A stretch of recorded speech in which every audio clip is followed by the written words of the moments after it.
ಹೋದ್ಯಾ ಪಿಶಾಚಿ ಅಂದ್ರೆ ಬಂದ್ಯ ಗವಾಕ್ಷಿಯಲ್ಲಿ ಎಂಬಂತಾಗಿದೆ ಡಿಕೆ ಶಿವಕುಮಾರ್ ಸ್ಥಿತಿ. ತಮ್ಮ ಮೇಲಿನ ಕೇಸ್ಗಳಿಂದ ಬಚಾವಾಗಿದ್ದ ಡಿಕೆ ಶಿವಕುಮಾರ್ಗೆ ಈಗ ನ್ಯಾಷನಲ್ ಹೆರಾಲ್ಡ್ ಕೇಸ್ ಬೆನ್ನೇರಿದೆ. ಈವರೆಗೆ ಗಾಂಧಿ ಕುಟುಂಬವನ್ನ ಕಾಡಿದ್ದ ನ್ಯಾಷನಲ್ ಹೆರಾಲ್ಡ್ ಕೇಸ್ ಈಗ ಡಿಸಿಎಂಗೆ ಟೆನ್ಷನ್ ತಂದಿಟ್ಟಿದೆ. ದೆಹಲಿ ಪೊಲೀಸರು ನೋಟಿಸ್ ಕೊಟ್ಟಿದ್ದು ಇಡೀ ಕಾಂಗ್ರೆಸ್ ನಾಯಕರು ಡಿಕೆ ಶಿವಕುಮಾರ್ ಬೆನ್ನಿಗೆ ನಿಂತ್ಕೊಂಡಿದ್ದಾರೆ. ಡಿಕೆಶಿಗೆ ಮತ್ತೆ National Herald case tension. Delhi ಪೊಲೀಸರಿಂದ ಡಿಸಿಎಂಗೆ ನೋಟಿಸ್ ಜಾರಿ. ಸಿಎಂ ಕುರ್ಚಿ ಕಚ್ಚಾಟದ ಮಧ್ಯೆಯೇ ಡಿಸಿಎಂ ಡಿಕೆ ಶಿವಕುಮಾರ್ಗೆ ದೆಹಲಿ ಪೊಲೀಸರಿಂದ ನೋಟಿಸ್ ಜಾರಿಯಾಗಿದೆ. ನ್ಯಾಷನಲ್ ಹೆರಾಲ್ಡ್ ಕೇಸ್ ವಿಚಾರವಾಗಿ ಡಿಸೆಂಬರ್ 19ರೊಳಗೆ ವಿಚಾರಣೆಗೆ ಹಾಜರಾಗುವಂತೆ ಸೂಚಿಸಿದೆ. ಟ್ರಸ್ಟ್ಗೆ ಡಿಕೆಶಿ ಖಾತೆಯಿಂದ ಹಣ ವರ್ಗಾವಣೆ ಮಾಹಿತಿ ಇದ್ದು ವಹಿವಾಟಿನ ಮಾಹಿತಿ ಕೇಳಿ ನೋಟಿಸ್ ಜಾರಿಯಾಗಿದೆ. ಇದೇ ವಿಚಾರವಾಗಿ ಡಿಕೆ ಬ್ರದರ್ಸ್ ವಿಚಾರಣೆಯಾಗಿದ್ದು ಮತ್ತೆ ಡಿಕೆಶಿಗೆ ಶಾಕ್ ಎದುರಾಗಿದೆ. ಆದರೆ ಇದೆಲ್ಲವೂ ಕಿರುಕುಳ ನೀಡುವ ಹುನ್ನಾರ ಅನ್ನೋದು ಡಿಕೆಶಿ ವಾದ. ಈಗ ನಾವು ನೋಡಿ, ನ್ಯಾಷನಲ್ ಹೆರಾಲ್ಡ್ ಯಂಗ್ ಇಂಡಿಯಾಗೆ ಅದು ನಮ್ಮ ಪಕ್ಷದ ಸಂಸ್ಥೆಗಳು,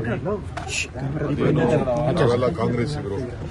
ನಾವು ಅವ್ರಿಗೆ ಕಷ್ಟಕಾಲದಿಂದಾಗ ಸಹಾಯ ಮಾಡಬೇಕು ಅಂತ ನಮ್ಮ ಟ್ರಸ್ಟ್ಗಳಿಂದ ಎಲ್ಲ ನಾವೆಲ್ಲ ಸಹಾಯ ಮಾಡಿದ್ವಿ. ಬೇಕಾದಷ್ಟೆಲ್ಲ ಮಾಡಿದ್ದಾರೆ. ನನಗೆ ನೋಟಿಸ್ ಕೊಟ್ಟಿದ್ದಾರೆ. ನಾವು ಅಲ್ಲಿ ಇಡಿ ಹೋಗಿ ಎಲ್ಲ ರಿಪ್ಲೈ ಎಲ್ಲ ಕೊಟ್ಟಿದ್ದು, ನಾವು ಏನೇನು ಬೇಕೋ ಕೊಟ್ಟಿದ್ದು. ಚಾರ್ಜ್ ಶೀಟು ಆಗಿದೆ. ಆದಮೇಲೆ ಈಗ ಡೆಲ್ಲಿ ಪೊಲೀಸವರು ನಮ್ಮನ್ನ 19ನೇ ತಾರೀಕು ಒಳಗಡೆ ಬಂದು ನಮಗೆ ಮಾಹಿತಿ ಕೊಡಬೇಕು ಅಂತ ಹೇಳಿದ್ದಾರೆ. ಒಟ್ಟೊಳಗೆ ಇದು ಕಿರುಕುಳ ಕೊಡೋಕ್ಕೆ ಮಾಡ್ತಾ ಇದ್ದಾರೆ. ಇದು ಸರಿ ಇಲ್ಲ, ನಾನು ಖಂಡಿಸ್ತೇನೆ. ಈಗ ಈ ಹಂತದಲ್ಲಿ ಕರೆದಿರೋದು ನನಗೆ ಗೊತ್ತಿಲ್ಲ, ಬಟ್ ನಾನು ಹೋಗ್ತೀನಿ. ಯಾವತ್ತೋ ಒಂದಿನ ನಾನು ನೋಟಿಸ್ ಫುಲ್ಲು ನಾನು ಓದಿದ್ದೀನಿ ಅಷ್ಟೇ. ನಮ್ಮ ಲಾಯರ್ಗಳ ಹತ್ರ ಮಾತಾಡ್ಬಿಟ್ಟು ಹೋಗಿ ಅದಕ್ಕೆ ಏನು ರಿಪ್ಲೈ ಕೊಡಬೇಕು ಖಂಡಿತ ಕೊಡ್ತೀನಿ. ಬಟ್ ಅವೆಲ್ಲ ಎದುರಿಸೋದು ಅವೆಲ್ಲ ನನ್ನ ಎದುರಿಸೋಕೆ ಹೋಗ್ತೀನಿ ಅಂತಂದ್ರೆ ಅದೇನು ಈಲ್ಡ್ ಆಗಲ್ಲ ಅವ್ರಿಗೆ. ಈ ಮಧ್ಯೆ ನ್ಯಾಷನಲ್ ಹೆರಾಲ್ಡ್ ಕೇಸ್ ವಿಚಾರವಾಗಿಯೂ ದೆಹಲಿಯಲ್ಲಿ ಹೈಕಮಾಂಡ್ ನಾಯಕರು ಚರ್ಚೆ ಮಾಡಿದ್ದಾರೆ. ಮುಂದಿನ ಕಾನೂನು ಹೋರಾಟದ ಬಗ್ಗೆ ಸಮಾಲೋಚನೆ ನಡೆದಿದೆ. ಇಲ್ಲಿ ರಾಜ್ಯದಲ್ಲೂ ಕೂಡ ಡಿಕೆಶಿ ಬೆಂಬಲಕ್ಕೆ ಕಾಂಗ್ರೆಸ್ ನಾಯಕರು ನಿಂತಿದ್ದಾರೆ. ನೋಟಿಸ್ ಕೊಟ್ಟಿದ್ದಾರೆ, ನೋಟಿಸಿಗೆ ಉತ್ತರ ಕೊಡ್ತಾರೆ. ಏನು ಯಂಗ್ ಇಂಡಿಯಾಗೆ ಅವರು ದೇಣಿಗೆ ಕೊಟ್ಟಿದ್ದಾರೆ ಅಂತ ಹೇಳಿ ಅವ್ರಿಗೆ ನೋಟಿಸ್ ಕೊಟ್ಟಿದ್ದಾರೆ ಅಂತ ನಮ್ಮ ಮಾಧ್ಯಮದಲ್ಲಿ ನೋಡಿದೆ ನಾನು.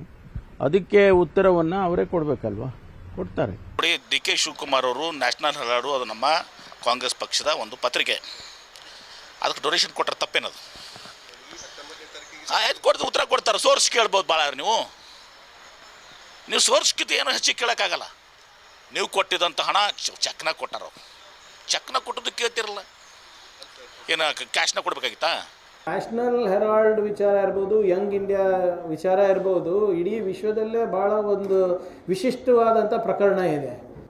ದುಡ್ಡು ಎಲ್ಲಿಂದ ಬಂತು, ಎಷ್ಟು ಬಂತು, ಯಾರಿಂದ ಬಂತು, ಯಾರಿಗೆ ಹೋಯ್ತು ಅಂತ ಏನಾದರೂ ಆಗಿದೆ?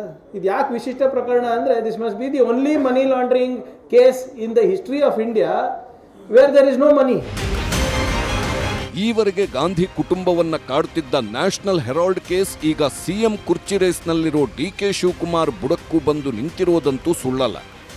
Bureau report, News 18.